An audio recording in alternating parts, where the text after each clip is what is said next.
summer. So we're really excited about this particular effort. It's really innovative. It's something that is recognized nationally as a model where we're bringing recreation and library and community all together under one roof. So that will be getting underway later this year. And then a few other things that I want to mention very quickly, because this isn't about Parks and Rec, it's about the budget, is a new adaptive mountain biking trail under design at Healy Park, at Bryan Park, in order to bring in more sports tourism events.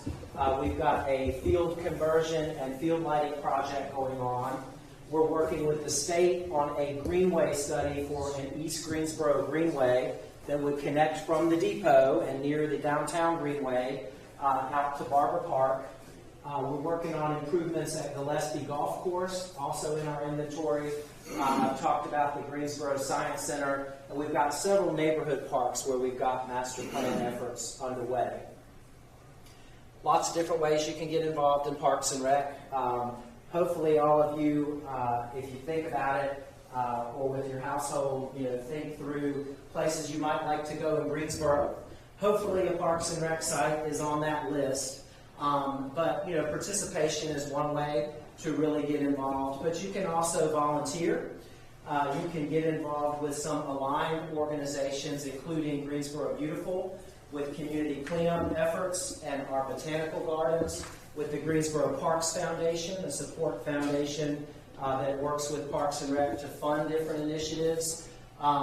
You can get involved with Eagle and Girl Scout projects, coach with us, encourage your family member or friend to complete an internship with us, or sponsor some of what we do. So we've got a variety of ways that you can get involved, and just wanted to kind of tell you about those in 5 minutes or less tonight. So thank you all. And I will be here for any questions that you may have. I don't know the program to know if you want questions now or later, but appreciate your support of Parks and Rec. Okay? Thank you. We'll wait until later for questions. If I may give the floor over to our council member, Zach McCady, say some words from District 3. Greetings, everyone. I just wanted to say thank you to the staff for doing this together, and look forward to any responses y'all have. I see the post board. I'm sure hopefully there will be some interaction, and thank you for caring enough to be here. Thanks, Zach. All right, we're going to move right into the meat of the presentation tonight. We're going to talk about our budget highlights, budget process, and kind of how we put this whole thing together. So what is the budget? It is many things. It's a prioritization tool. It allows us to listen to council's priorities and emphasize those in what gets funding. It's a planning tool.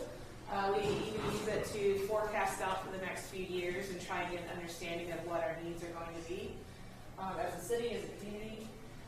It is a regulatory tool. We also have, legal restrictions that we have in place, with, fiscal year, that kind of thing, that keeps our expenses controlled.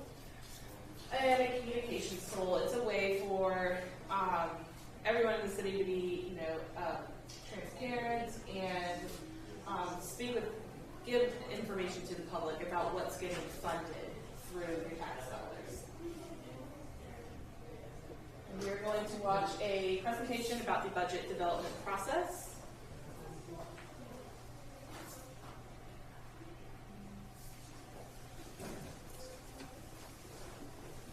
Welcome to the City of Greensboro's budget process.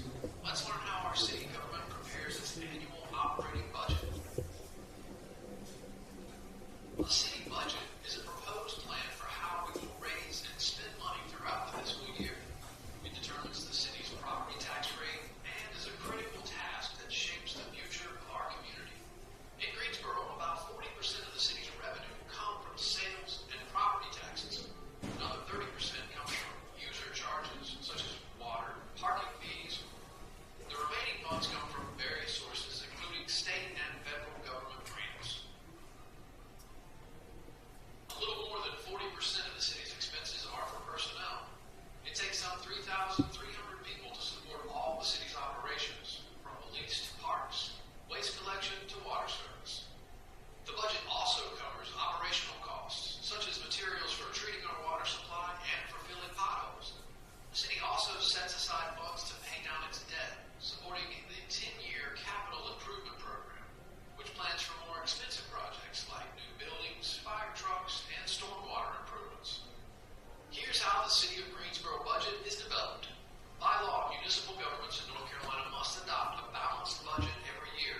for city council members to have more detailed discussions about their goals and priorities. By law, local governments must provide a public hearing on the budget. This time allows the public to give council and the city manager feedback on the presented budget. The fiscal year 2024-25 budget public hearing is scheduled for June 4th, 2024. Finally, the council will adopt the budget in June, just in time for the new fiscal year to begin in July. The council will also adopt a new capital improvements program, set the property tax rate, and adopt any new or adjusted fees during that same meeting. Want to try your hand at creating a city budget? Try the Balancing Act game, where you get to set your priorities based on the real city budget figures. Remember, your voice matters. Let your council members know how you want to see the city spend its money. Check out the city budget and the capital improvements program and play the Balancing Act, all at greensboro-nc.gov/budget.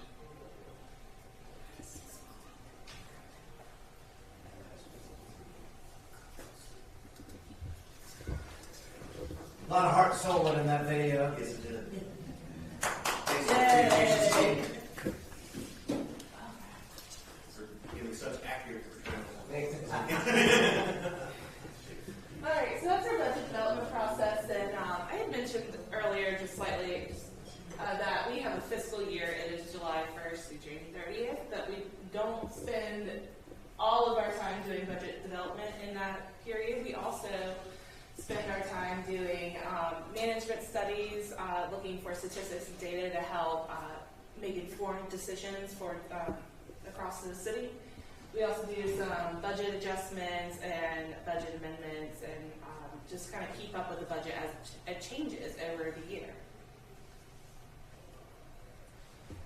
We're going to slide into talking about what services the city provides versus what the county provides, and how sometimes those overlap a little bit.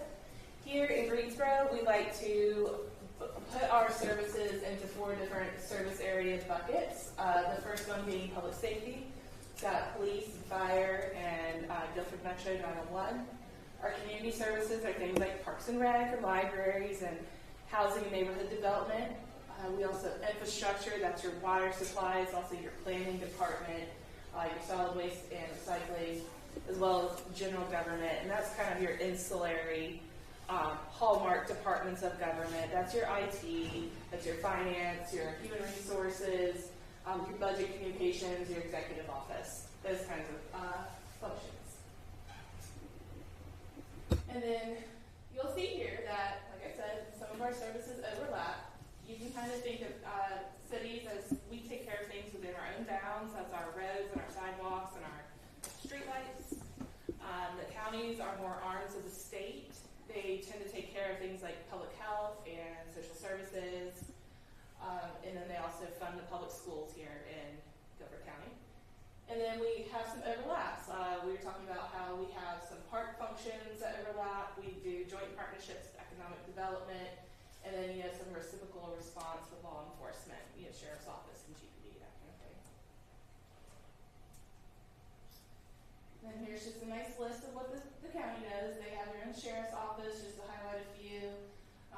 Animal services, veteran services, all the way down to things like elections. They run all the elections.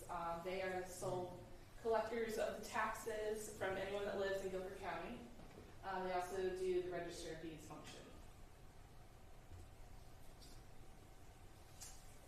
Alright, so switching back to the city and our own city funding operations, you'll might notice at the top of here, our total city budget is $751 million. And then the way that we account for our funds in the city is through a methodology called fund accounting.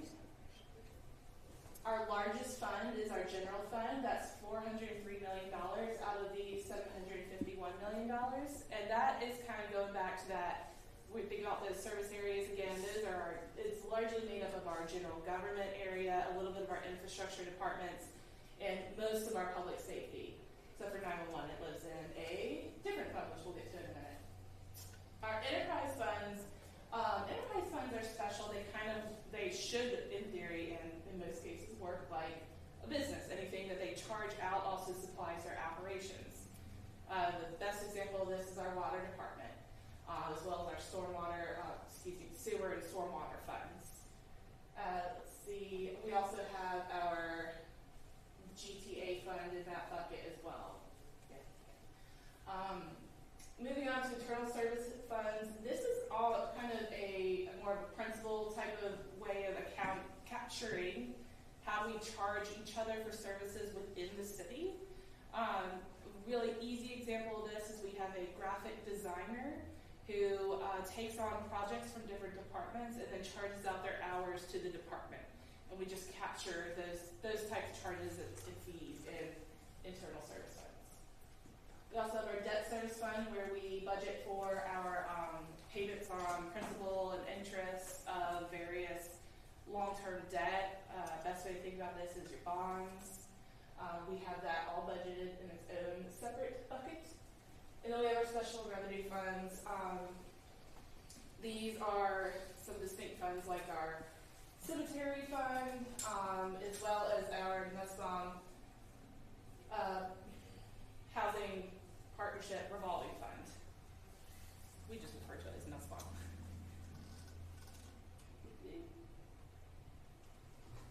All right. So going back to thinking about the total adopted budget, the total city budget, it's $751 million. And then if you kind of take a look at this pie chart, you can see that out of that $751 million, 52% of it is made up of infrastructure expenses. And then we've got public safety at 25%. And if we were to break that whole budget up as cents on a dollar, you'll see that user fees and charges is 30%, 30 cents of a dollar. And that is going back to that 52% of the total budget is infrastructure. That's your water bill and your water charges, your sewer charges, your stormwater charges. That's all going back to pretty much mostly going back to that water supply fund and operations. After that, we've got property taxes and sales taxes. And then we have some various other sources and kind of rounded out with some fund balance as well. Okay, this slide is for comparison. This is going back to our fund accounting slide where we talked about the general fund was $403 million out of the $751. So once we just look at the general fund with our hallmark departments, you see that infrastructure slides down to only being about 24% of the expenses in our general fund, and public safety slides way up to about 45%. And then it's split kind of evenly from there. General government is 11, debt services 10, and community services is 10%. So again, looking at the general fund and how we fund it, the general fund is based largely on tax revenues. It's property and sales tax, along with a few of our other categories. Oh, I meant to ask if anybody knew the tax rate. I always forget to do that. Anyways, and I'm not going to quiz you at the end. So, our property tax rate is 67.25 cents on $100 of property valuation. 62.75 cents of that, remember the dollar we just looked at, goes to the general fund. 3.5 goes to GTA supporting our bus system, and 1 cent goes to the Municipal housing fund. Tax rates can change from year to year. The last increase was actually for this fiscal year, it was by 4 cents. The last decrease was the fiscal year before, it was by 3 cents. And then just going back to what Guilford County does, they are the sole collectors of the taxes, and they are the ones who determine when property is reevaluated. The last reval took place in 2022. All right, so we're going to move back into the strategic priorities. Our strategic priority overview, we have a framework in place that is a 5-year framework. It highlights 7 strategic priorities that were all evident in multi-department plans that already existed. For example, our transportation department has a Go Borough 2040 from our planning department, as well as Parks and Rec has Plan to Play. So they took a overall look and understanding of what has already existed, what we've already funded to gather from the community what the needs are, and then found what the overarching themes were. And this is what we've come up with for our focus for the next 5 years. Also, what you guys happily put up, and if you haven't, please put up your dots. So those are most skilled workforce, abundance of attainable housing, youth sports capital, hub of recreation and entertainment, most connected city, safest city, easiest place to do business, and most skilled workforce. All right, let's see what's got up here. We have abundance of attainable housing and a three-way tie for second place. Got a hub, recreation, and entertainment, most connected city, and most skilled workforce. All right, so we are already doing some things to move the needle to make progress in these areas. I'm going to start with most skilled workforce. We have our workforce development team working with the current community to gear them up for the economic opportunities coming to our area, like the Toyota plant and everyone else who's coming with us to Greensboro. Our most connected city, we just launched our cross-town connector bus, the purple line, I believe. And also we have strengthened our IT network. You can go to any city building and connect to the internet. Hub of recreation and entertainment, we have Tanger up and running with several Broadway shows. We have our White Oak Amphitheater and many other things. We've invested some more projects in the works. And then we have our abundance of attainable housing. We have invested through bonds and other grants and means into our housing and neighborhood development department. And that is pretty much it for our budget process overview and our look at our strategic framework and priorities. A few of you have been here for 1, 2, and 3 of our community budget sessions. Next upcoming, we have District 4. That's tomorrow at 6 p.m. Followed by District 5. That one will actually be downtown at the Melvin Municipal office building. And then next District 5 is on Thursday March 14th at 6 p.m. at the Leonard Recreation Center. I do want to note that there are more opportunities to have your voices heard, and please come. We plan to have the city manager's proposed budget presented on May 14th, followed by a public hearing on June 14th. These are all Tuesdays. And we're shooting for an adoption of June 18th. All of these meetings will be at the Melvin Municipal office building in the council chambers, the Katie Dorsett council chambers at 5:30. You have to have signed up to speak by 6. I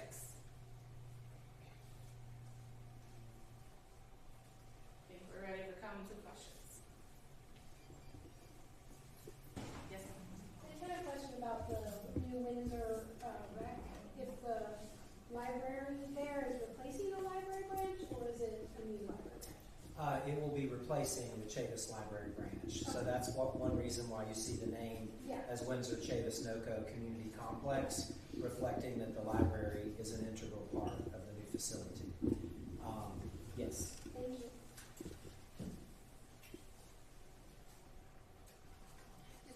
I've got a little prepared thing here.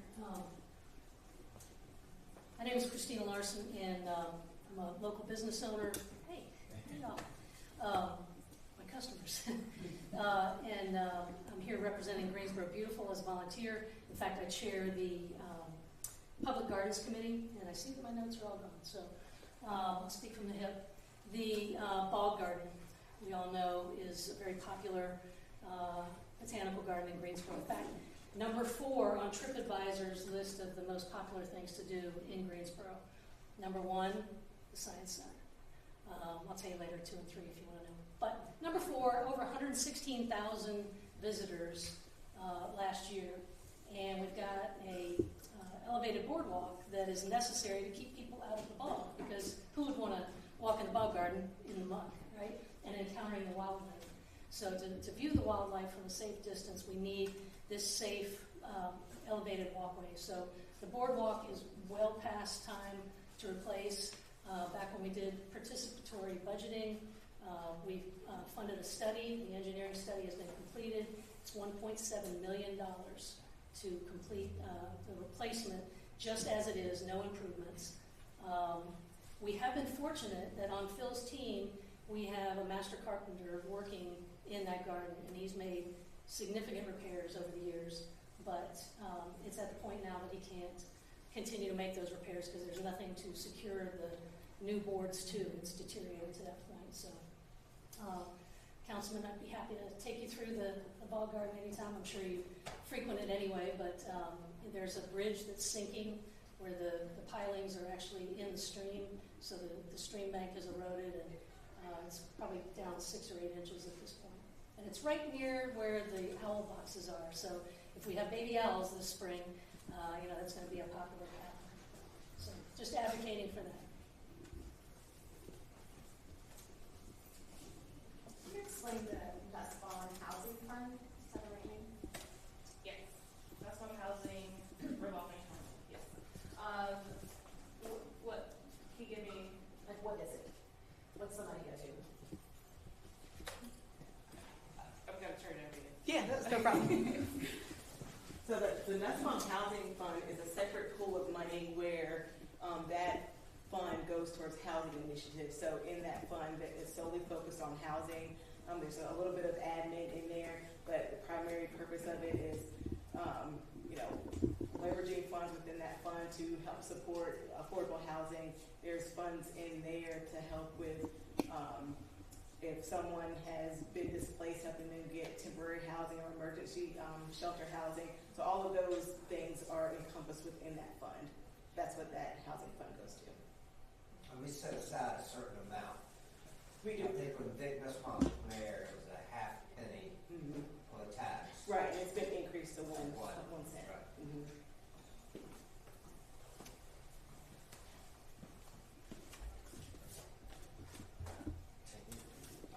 Hey there, my name is Troy Benji. I'm a volunteer with American Friends Service Committee. We've been in the community working around trying to assess homelessness and houselessness, how we can make it the biggest impact as a city. And we've come across the data that we found 16,000 people had been evicted in 2022, or served evictions in 2022. And one thing that really helped during that time is the program called Teams through the county. I'm not sure, some folks have heard this before, but if you're not familiar, it is a tenant education, advocacy, and mediation program. So they provide legal aid, mediation, and rental assistance to tenants fighting eviction. However, that's all through ARPA funds. That's temporary money that's set to expire in 2026. But we know that it's helped keep more people in their homes, helped to reduce the rate of homelessness, even though it's still rising really high. But we want to see, I know they came to the county legal aid in this program for some of the ARPA funds. They did not get any of the funds to help with the programming. Right now it's at part-time. So we're trying to see, do you believe the city should prioritize investing resourcing eviction prevention versus, or not versus, but along with the resources they provide to help people who do become homeless, but as a way to prevent more people from becoming homeless. You asking me that? You are the council person. Yeah, I think it's been a successful program. We actually, as part of our city council legislative agenda, requested that the state become more involved in exactly what you just asked. The state has, if y'all watched the state's budget over the last probably 4, maybe 5 years, they keep putting a lot of money, if not billions, into a rainy day fund. Housing is an issue not only locally, throughout the state, throughout the country, and evictions are, as you said, at a high. So I think that the statistical data that we've seen certainly shows that the eviction prevention is a smart way to make an investment. And I have a follow-up question to that. Did you did get ARPA money for rental assistance, which did end up helping like 2,600 families in Greensboro. And you talk about the piece around where the county can help in, but talking with, not the county, excuse me, the state, how they can help, but looking at the projected budget, looking at what we have available now, what could we do to maybe supplement some of that aid that was beneficial from rental assistance, programs that we were able to have this extra funnel money from, how do we make sure that they stay in the community because we saw the impact or how pivotal they are in helping more people stay in their homes. I mean, that's why you're here. I think speaking up and them writing it down. I haven't seen a preliminary budget yet. I asked somebody in this room what our budget was going to be, and I was told that we don't have it prepared yet. So I think the budget number last year was $751. I don't know if there's been any preliminary numbers of what we expect total revenue to be, and how that's going to be allocated. So if you don't bring it up, then it's not top of mind, and hopefully by bringing it up, we can advocate like you are for some of these programs. Now, the other question is, which I don't have an answer for, is I don't know where the county is with releasing all their American Rescue Plan funds. I believe it's all been dispersed, or at least in terms of this program. Committed. Yeah, in terms of this program, they have. And I want to say they've held some back. I don't know. Yeah, But it's we're looking into it. Don't give up just for the city. Let's, as I said, the state, but the county certainly as well. And for the bog garden as well, and I'd be happy to take a tour with you. Phil drags me out often, so we can go take a tour of the bog garden. I think, I hear what you're saying, but I think there's still some piece in there. So, I know that you advocate for the homeless population a lot, especially around they're living in the downtown area. And just wondering if you know how much the city spends on homelessness, and then how much it would actually save the city to invest in preventing evictions and funneling more people into homelessness, knowing that people become mentally ill or addicted because they become homeless, not usually the other way around, and that's from Harvard. So the now former city manager put out a op-ed piece in the newspaper that over the last 3 years, I think the city invested $32 million in homeless, unhoused services that could create. That's a brushstroke. That there's more involved in just saying unhoused or homeless. Mm-hmm. There's more involved in that. And I've been extremely vocal on the fact of $3.1 something million of that has been at the Regency Inn. That's been closed more than it's been open. Do I know how much money it could save the city, the county, the state, the healthcare system if we were to get folks the help that they need? That number continues to grow every day. We, downtown Greensboro, which I run, currently did a partnership with Colon Health Community Matters this weekend, where we specifically targeted folks that are in need of help throughout. We did it at the depot. The depot is also the bus service, so that they had free bus, and that the downtown hospitality team went to the IRC, went to Greensboro Urban Ministry, went to the parks, and went all around to try to get folks the health service that they need so that they don't end up where? In the emergency room. Now you've got cases that you know if you've been downtown. You've got, I'll use first names, you've got Daquan that walks up and down the street yelling and screaming. And that people are letting him just waste in the streets. You got Jessica that is often seen laying on the sidewalk with lipstick on her face and barely clothed. And today, finally, her caseworker said, I'd like to speak to me to talk about different alternatives. So it's not only watching people waste away in the street or the park our depot, it's the homicides that we've had, it's the healthcare issues that we've got, and that end up, to your point, the more it perpetuates itself, you're going to end up unhoused and mentally ill. So, yeah, I do know. I don't know the exact number off the top of my head because unfortunately it continues to grow. Now, we were able to help some folks get housed in the park this winter, but it's warm outside. Folks that have been housed, the pallet shelters are going to be closed, I believe, at the end of this month. You know, I fought to have pallet homes open during the summer, just as much as they are in the winter. And so to have some type of housing would be great, but also the wraparound services. When you're talking about homelessness or unhoused, mental wilderness or substance abuse, it's not a paintbrush stroke. Jessica, if y'all were to see her and know her, you walk by her and she'll say, "Hey, do you have some money?" And so when the ACT team comes and talks to Jessica, they ask like 3 to 5 questions to find out her mental acuity. She's smart enough to answer those questions. But she'll sleep on that sidewalk all night. I can talk about homelessness as much as you want. Yes, we've seen.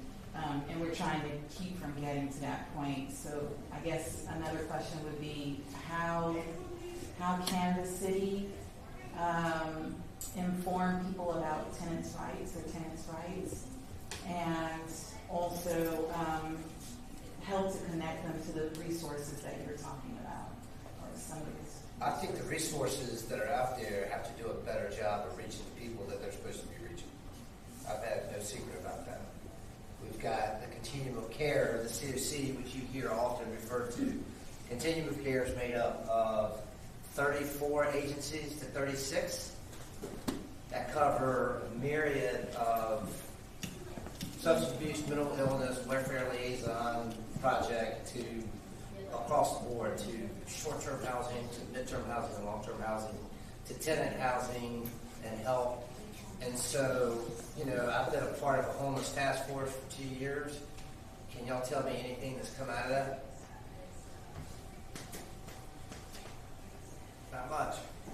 We've studied a bunch, but we keep funding organizations to do a job.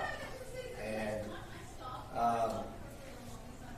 we've got to come together and put things aside and egos aside and try to work together and do the job that you're hired to do.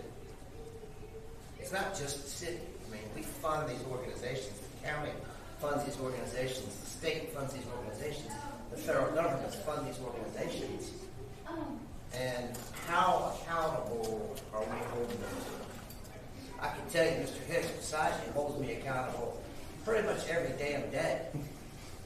If I didn't do my job the best way, I wouldn't be doing the job I have.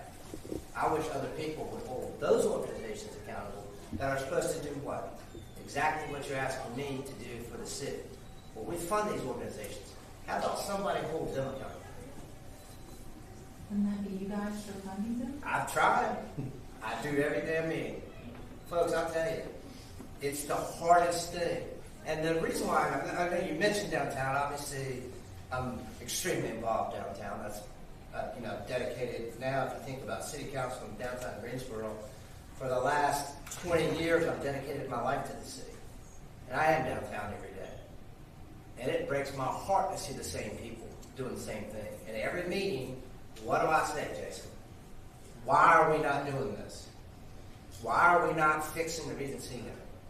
Why did we let somebody borrow $3.1 million so that they could buy this building and it sits empty? So I asked, I need 8 others. I need 4 others.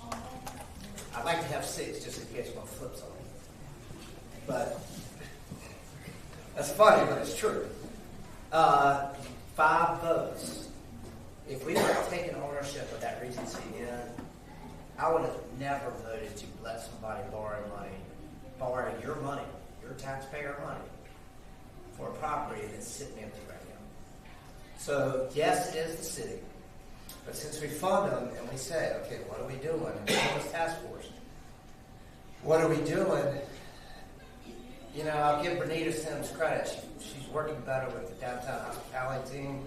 So my friend Fred that I talked about publicly at city council meeting, guy had one leg. He used to play chess in the park, checkers. Fred, I finally got somebody to come walk through the park with me. She gave Fred a business card. Said, call him. I think I can help him. Fred looked at her and said, all right, I'll call him. I said, Fred, how you going to call him? Do you have a phone? He said, no, I don't have a phone, but I'll borrow one. I said, ma'am, you're right here. She said, well, my office, my address is on the card. Come on down to my office. He said, all right, where's your office? East Window Avenue. He said, all right, I'll come see you. One leg Fred's in a wheelchair. How's Fred go? I said, Fred, how you going to get down there? They have to do a better job going to where the people are versus waiting and saying, I'm in my office, come see me. Now, because of the stink that I made, Fred's at the service center. He's housed. Should I, as a city council person, have to do that? Shouldn't have to. Shouldn't have to. We got to get folks to care about what they do. And if this city or this county right now needs something, it's people to care about other people. So, yes, as a city council person, I'll continue to advocate for those that are in need, regardless of how anybody thinks about me. I've said it today. I'll keep fighting. I'll keep working with Colin Health to get folks a 5-part screening test for free. And the folks that came there, 85% of them on Saturday, which it was crappy Saturday. I don't know if y'all remember it. The rain, it makes the trees blue and my allergies pop, but it was a bad day. My garden might have been good, although I would have walked on that bridge Saturday. But of the 85% of the people that came there, they needed mental illness more than welfare checks. And we'll keep doing it. Ricardo Davis is the guy that runs community awareness for Colin Health, and he's agreed to do it again. And we'll keep doing it. Meanwhile, we'll keep trying to get the others to do their job.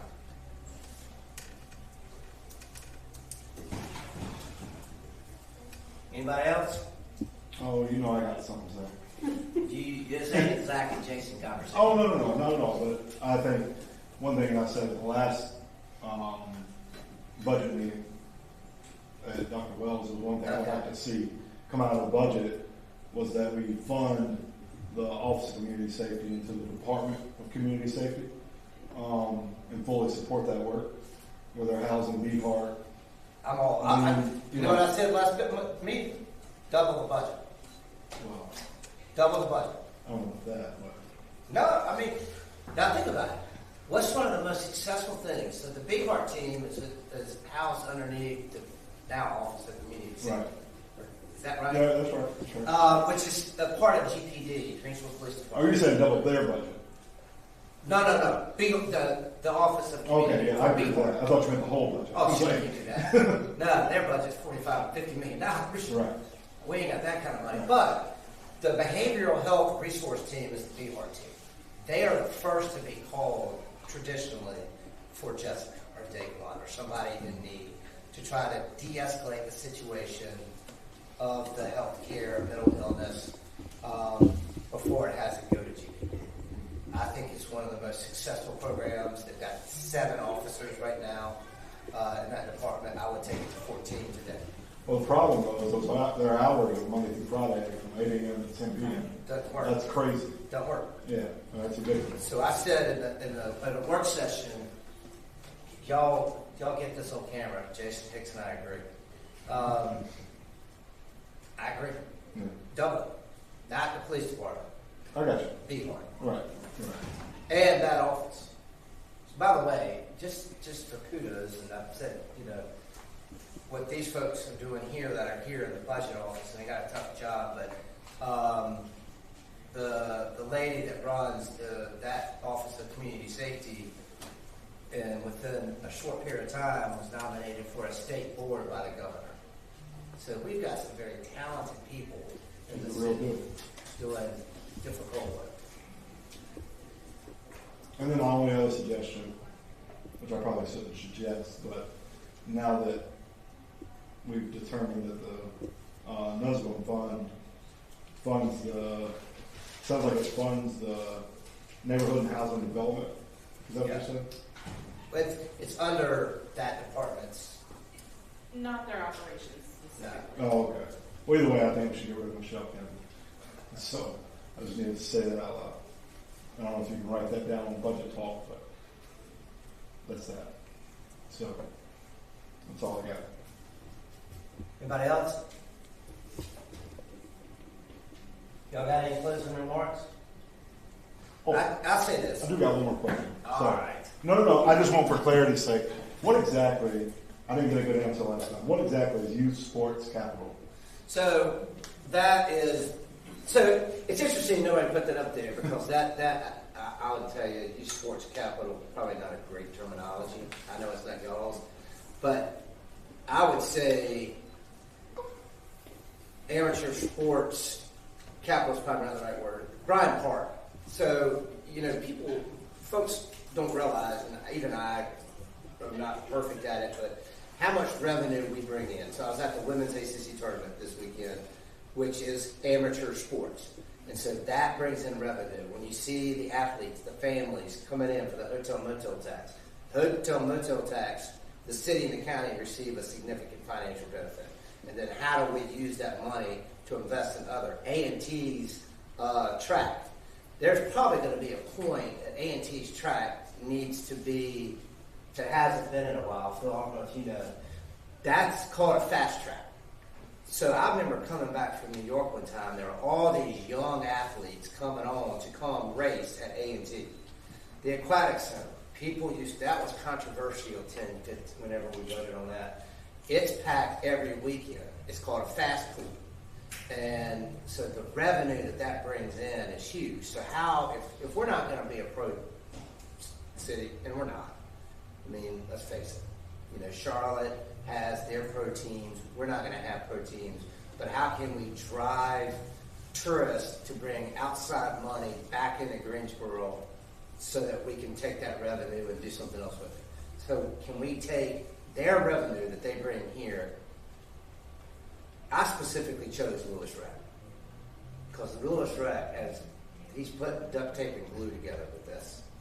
My son used to play basketball here. The fields. How can we take other people's money, OPM, and use it to reinvest into the Garden, to Bryant Park, so we're not using taxpayer dollars? That's the angle that I see that. Am I wrong? Yeah, I mean, the only thing that I would add to that, and you're exactly right, is the amount of jobs that are created in the hotels, the restaurants and the bars, from the tourism that's created, and then providing these high-quality opportunities for people to live here to be able to play at the facilities that you mentioned as well. So it's a major driver of the Greensboro economy is sports tourism. So that's a better terminology. So like AAU kind of... AAU stuff. All right. Again, soccer's huge. Tennis has been huge for us. We're getting lapped. I'll tell y'all, ladies and gentlemen, we're getting lapped in that field. And one of the best things Greensboro has always had that goes for us is quality of life.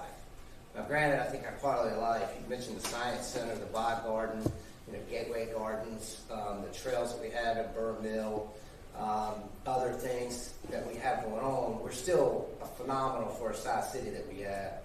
But Durham, Cary, Raleigh, Burlington just announced like a 14-court pickleball court, which is arguably one of the fastest growing sports out there. And so what is Greensboro going to do to keep up? And quite frankly, when we have all these really awesome things to take people to, like we took a company to the Science Center so the families, the executives and their spouses could see what their children could experience. When Brent Christensen was recruiting Toyota from the mega site, You go down to a field and it's kind of like, all right, big field with a bunch of grass. Now let's get to the Greensboro Grasshopper, see a baseball game, take you downtown so you can experience the vibe. So all these things come into play when you're recruiting new jobs too. We lost a company one time because we didn't have it together to have their kids learn French.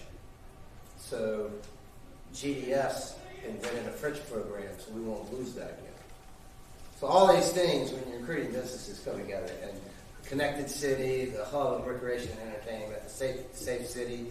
Honestly, safe city is huge. Because if you don't have a safe city, none of that other stuff matters. Skilled workforce, I'll answer that one. We were with the president of Toyota and the HR director.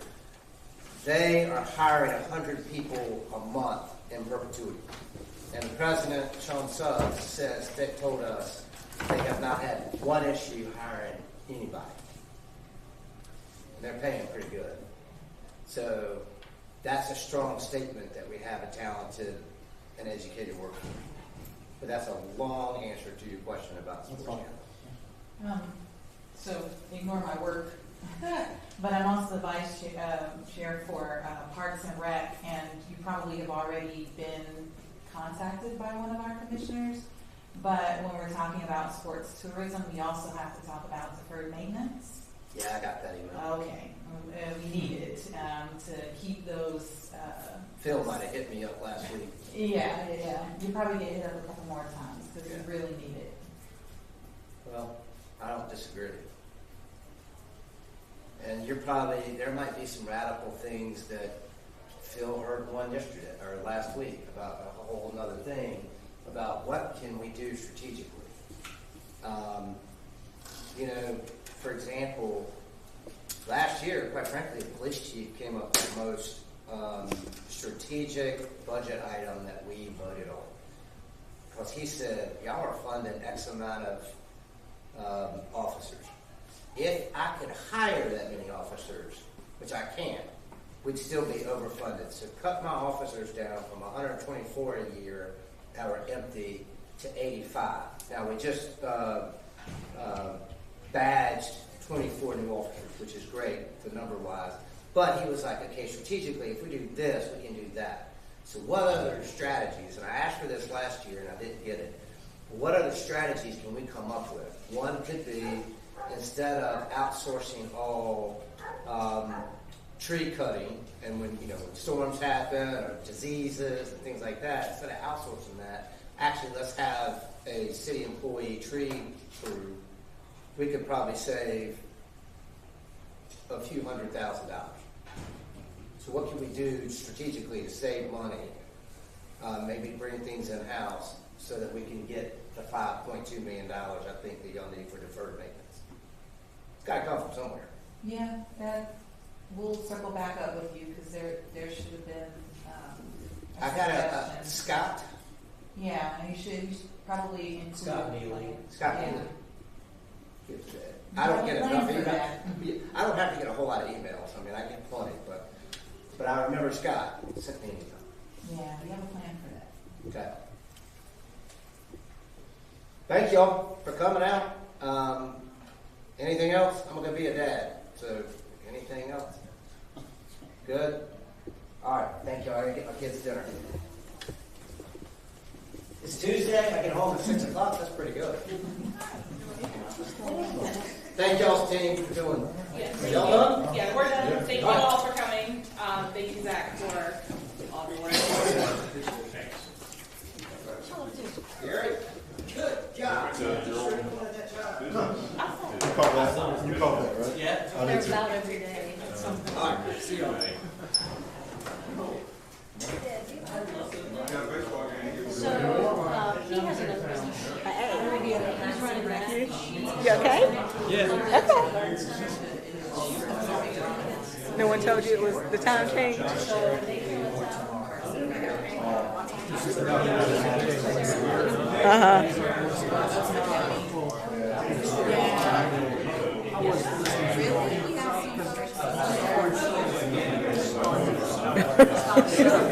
Yeah. It's okay. Yeah. Yeah. Oh. Yeah, they're definitely just happy you made it. Yeah, no worries at all.